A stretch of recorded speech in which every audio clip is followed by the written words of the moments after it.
Good evening, I'm Dennis Ward. Welcome to APTN National News. Mark Carney made a stop in Halifax today at the Canadian Museum of Immigration on his cross-country campaign for the Liberal leadership, with support from Jaime Batiste, who recently dropped from the leadership race. Angel Moore reports. Mark Carney announced if he became the next Prime Minister, he would cancel the carbon tax. But Indigenous peoples or reconciliation has not been a big topic on the Liberal campaign trail until now. Carney said his own approach towards reconciliation includes fixing child welfare, building houses, and green energy.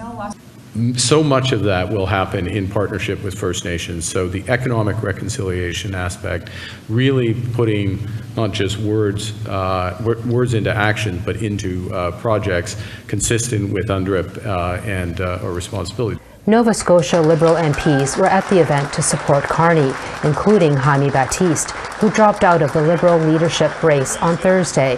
Batiste made history as the first Indigenous person to run for the leadership. Over the past 48 hours, I had several conversations with Mark, and I asked him questions around the environment. I asked him questions about reconciliation, and it became clear to me that he was the leader that Canada needed right now. An important issue in the Atlantic region is the moderate livelihood fishery. Recently, all 13 chiefs in Nova Scotia rejected an offer from the Minister of Fisheries and Oceans to be part of a $250 million program for all 36 nations across the Atlantic region. The chiefs said their treaties are not for sale and say negotiations are nation to nation, not with DFO officials. APTN News asked Carney if he would support First Nations managing their own fisheries. Carney said, absolutely, we have a responsibility as government. My government will certainly fulfill our constitutional responsibilities and respect those rights. We want to have a viable fishery that works for First Nations, works for all residents and fishers in Atlantic Canada. Carney says his climate policy will ensure economic stability and lower costs for families. Angel Moore, APTN National News, Jabuktuk, also called Halifax. It's called Pledge for Canada and includes a number of Indigenous peoples who plan to stand up against U.S. President Donald Trump's threats to Canadian sovereignty. The group was officially launched in Ottawa on Friday morning. It bills itself as a nonpartisan organization that includes Canadians from across the political and cultural spectrums who will defend Canadian values like access to public health care. According to a press release, Pledge for Canada has been endorsed by prominent Indigenous activists such as Cindy Blackstock and Pam Palmater. Another member is Métis lawyer Jean Taillé, who had this to say at the Ottawa press conference. We have to mobilize, we have to be vigilant, and we have to guard against this, because this is what is going to undermine and eliminate the rights and dignity of the Indigenous peoples of this country. And we have been on a journey for a long time to fight for the rights of Indigenous people, and we've made tremendous strides. We're not there yet, but we have made tremendous strides particularly in the last decade. This Saturday will mark a grim milestone for a First Nation in Northern Ontario living under the longest boil water advisory in Canada. February 1st marks the 30th year without safe drinking water for Niskantaga First Nation, an anniversary the chief says is unconscionable. Niskantaga First Nation is 430 kilometers northeast of Thunder Bay. Residents have been forced to rely on bottled or boiled water for drinking, cooking, and hygiene. Multiple attempts have been made over the years to resolve the boil water advisory. In 2016, then Minister of Crown Indigenous Relations, Carolyn Bennett, visited the nation and promised they would have safe drinking water by the spring of 2018. That deadline came and went with no progress. Chief Chris Munoz is calling on the next Prime Minister to take decisive steps to resolve the crisis. Tomorrow will be the 30th anniversary of our boil water advisory. That will be 10,958 days. Family members of a toddler who is the victim of a homicide say the little girl was vibrant and loved to dance. Manitoba RCMP on Thursday announced the death of a 2-year-old girl on Bloodvein First Nation. The girl has been identified as Josiah Young. Her primary caregiver, her grandmother, 56-year-old Burma Sky from Bloodvein First Nation, has been charged with second-degree murder. Josiah's aunt, Roberta Goosehead, says she raised her as her own until last October when she was struggling finding childcare and missing work. That's when Sky took the 2-year-old into care. Goosehead says Sky immediately cut off communication with her. Goosehead says Josiah loved music and dancing. Josiah was really happy. Like, she loved to dance. She loved to cuddle. No, she was just a really happy baby. Like, she longed for that, like, long hugs, and she was really lovable. Manitoba's winter road system is getting a $1.8 million boost from the province, driving the total investment to $11.3 million. The goal is to boost accessibility in northern communities and allow the flow of essential goods and services.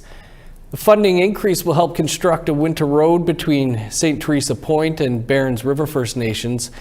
The drive from Winnipeg to Barons River is approximately 4.5 hours long. St. Teresa Point is accessible by air. Last January, First Nations leaders called on Manitoba to construct a 252-kilometer all-season road between the two communities, citing climate change as a key concern. The province says Manitoba's winter road system serves 30,000 Manitobans in 22 communities. The Yukon government is investing $100,000 into the first phase of a crime prevention program for Whitehorse businesses. The Whitehorse Chamber of Commerce says over 40 downtown Whitehorse businesses have been hit hard by criminal activity like break-ins, shoplifting, and vandalism in recent years. The first phase of the program will provide businesses with funding for things like security assessments and safety and de-escalation training. The program is modeled on similar programs in British Columbia, Manitoba, and Alberta. It will be administered by the Whitehorse Chamber of Commerce. The ultimate goal of this program is that business owners, employees, and customers whose livelihoods are greatly affected by crime and vandalism feel safer and better equipped to handle security challenges. A young Métis hockey player has returned home with a gold medal around her neck. That story and more coming up after the break.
Welcome back. February is Saskatchewan Indigenous Storytelling Month.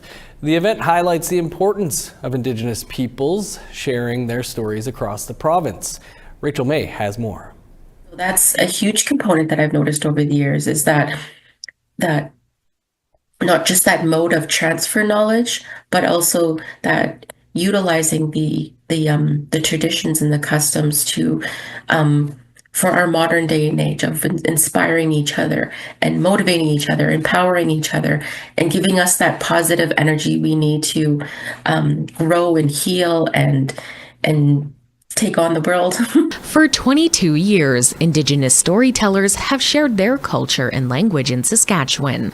Starting February 1st, artists, poets, dancers, filmmakers, and musicians will tour schools, libraries, and cultural organizations across the province. Jessica Generou, project coordinator for the Saskatchewan Indigenous Storytelling Project, says a new theme is emerging as the project continues to grow. We talked a lot about intergenerational trauma from the experiences of colonization, and now we're starting to see that the message come through of intergenerational healing, like that strength coming through of like we could do this, we can learn our ways again, we can learn our language again. We just need support, we need help, we need a community. Generou says that the project brings people together to help preserve Indigenous culture.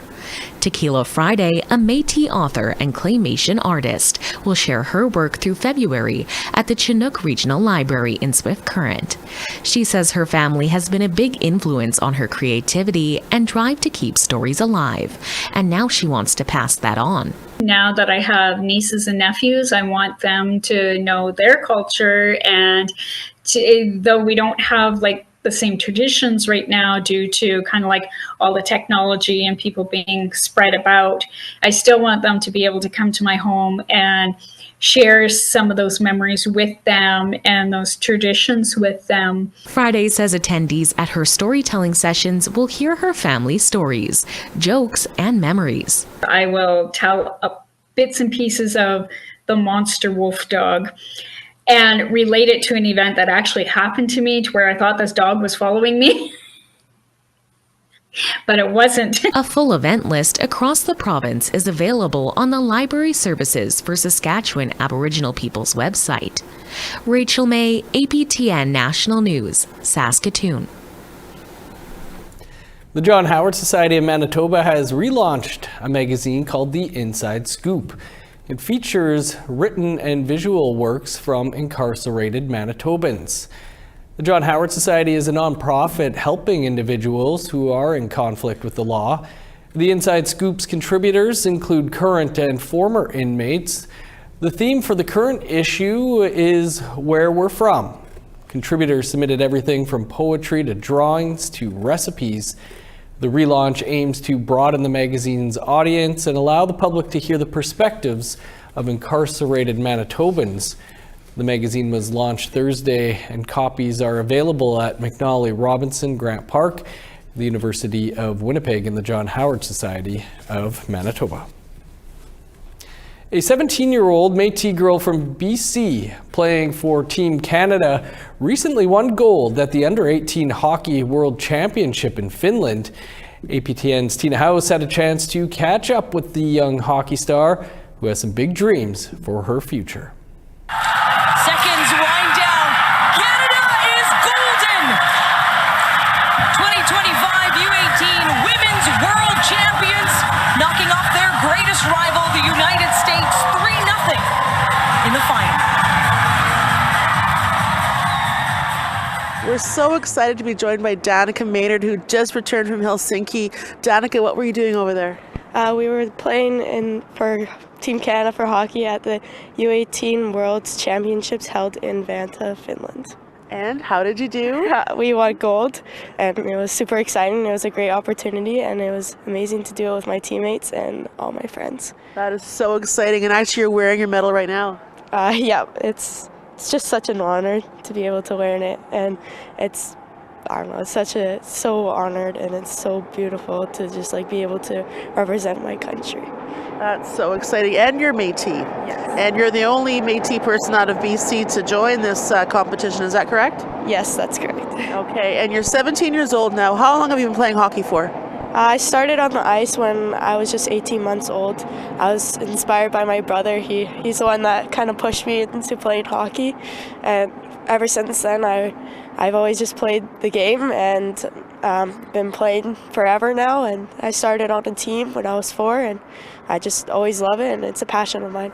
Wow. So tell me what the dedication this takes. I mean, a lot of early mornings to the rink and practicing, is that correct? Yeah, me and my dad, a few people from Wasoya, so we would do some early morning practices. We would always go on the ice Tuesday, Thursdays at 6 a.m. And I think from that, just like waking up early and doing the skills outside of your club team and just pushing yourself every day is what helps you to accomplish goals like this. Amazing. Do you have some role models in the hockey world?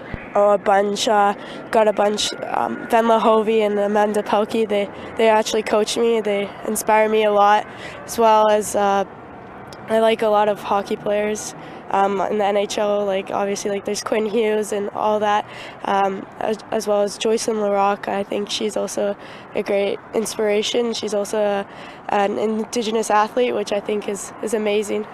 Amazing. And where do you hope to be in your future? Yeah, obviously I want to play in the PWHL, the new league, but for the next 4 years I'll be at Penn State University studying forensic science. So hopefully that, obviously that will do good, and then can hopefully continue with Team Canada as well, and go to the PW later on. Incredible. Danica Maynard, a young star on the rise. Such an honor to meet you, and congratulations. We're so very proud of you. Thank you so much. Thank you. Back to you in the studio. APTN was part of the Canadian Media Producers Association's Primetime Conference in Ottawa Thursday night. The event was a who's who of the Indigenous film and TV production sector, featuring an APTN look-back session with First Nations drummers, Métis jigging, and Inuit throat singers. There's our very own Creason Achkate. He was the master of ceremonies. During a panel discussion, APTN CEO Monica Ely had this to say about the recent launch of the APTN Languages channel. You know, for us Indigenous people, when you lose your language, you lose a part of your identity. And it could be quite traumatizing. And it's traumatizing for people also to learn their language because you weren't allowed to speak it before, especially if you went to residential school. So having this channel proves that our languages are important, they're a part of us, and we want to share them with everyone. Bill Wilson passed away this past week, and we're going to take a bigger look back on his legacy after the break.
Welcome back. Time now for our photo of the day. And our thanks to Colleen Chalifo for sharing this beauty of a photo. This was her view traveling near Banff, Alberta. She enjoyed the snow-capped mountains. Thanks for that. For the chance to be our next photo of the day, you can send your photos to share@aptn.ca. Now let's take a look at your Saturday weather forecast. Starting on the East Coast, -11 with snow in Fredericton, +1 and snow in Halifax. -24 in Kuujjuaq, 22 below for Nain. Sun's out and 13 below in Montreal, -19 and sunny skies in Val-d'Or.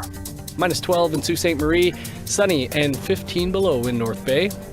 -5 with flurries in Thunder Bay, -12 and snow in Sioux Lookout. Cloudy and -16 in God's Lake, snow and 15 below in Norway House. -6 with snow in Winnipeg, 10 below with flurries in Dauphin.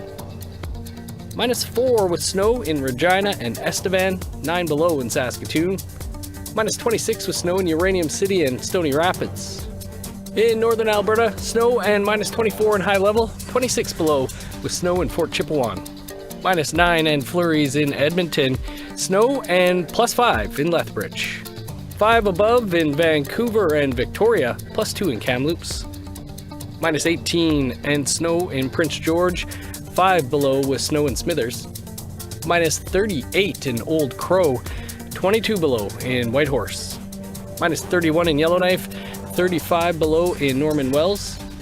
Snow and -26 in Sax Harbor, -34 in Fort McPherson. -27 in Chesterfield, Whale Cove and Arviette. -27 in Resolute and Igloolik.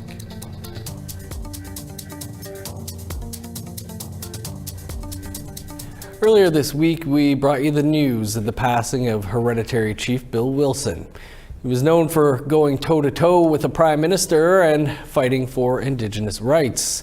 APTN's Tina House takes a closer look at the man that was Bill Wilson. Hereditary Chief Bill Wilson, Himas Klalilikla, was born in 1944 in Comox, BC, and passed away on January the 24th, 2025. His contributions to the fight for Indigenous rights in Canada is legendary.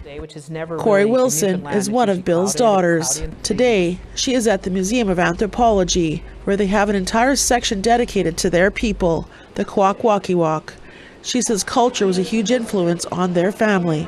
So all of these masks, like it's tradition that you can't just pick up a mask and go and dance with it. You have to be chosen to do it. He was a force of nature for sure.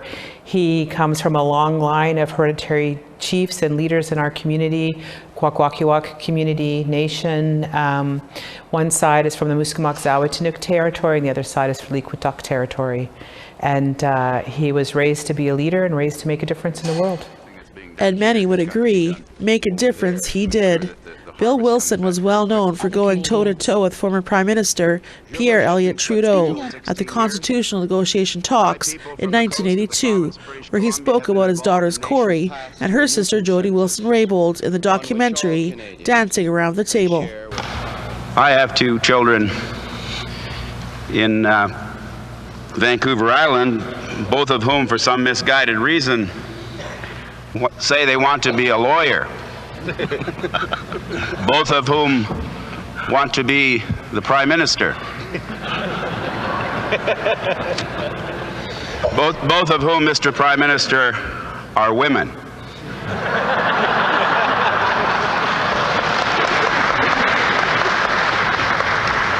Tell them I'll stick around till they're ready. Both Corey and Jody Wilson-Raybould both not only became lawyers, but Jody became the Attorney General of Canada, eventually stepping down after her own fight with Pierre's son, Prime Minister Justin Trudeau. He knew we could be anything. We could be the pinnacle in the Indigenous community, and we could be what people often consider the pinnacle in Canadian society, which is Prime Minister or Premier or CEO. He knew that we could do or be anything that we wanted. It was also at that same talks that Bill Wilson took a lead role in stopping the government from changing the Constitution to remove the obligation to negotiate self-government. Robert Phillips is with the First Nations Summit. He says Bill's legacy will carry on for generations. Well, I think first of all, condolences to the family, the Wilson family, the community, the nation. In fact, all First Nations and Indigenous people owe something to Bill Wilson as one of the, dare I say it, foundational fathers. Someone that I grew up listening to. Some of the greatest speeches I've ever heard have come from Bill Wilson. Corey says that her dad strongly believed in the leadership potential of all Indigenous people.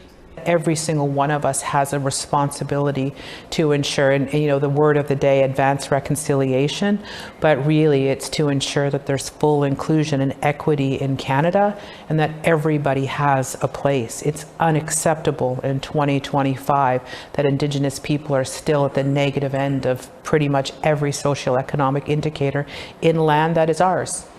I think that's what he would want, and then he'd just tell us to get over it, get on with it. So stop crying around about it.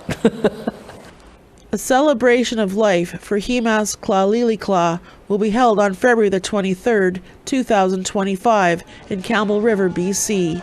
Tina House, APTN National News, Vancouver. Great story, Tina. Thanks for that. That's all the time we have for your APTN National News for this Friday. For news anytime, you can visit our website, aptnnews.ca, and Sierra Bettens will be here tomorrow night at 6 p.m. Eastern Time to bring you APTN National News Weekend. Stick around. Kim Sullivan is up next with our French language newscast. I'm Dennis Ward. Merci. Miigwech. Thanks for being with us. Have a great night.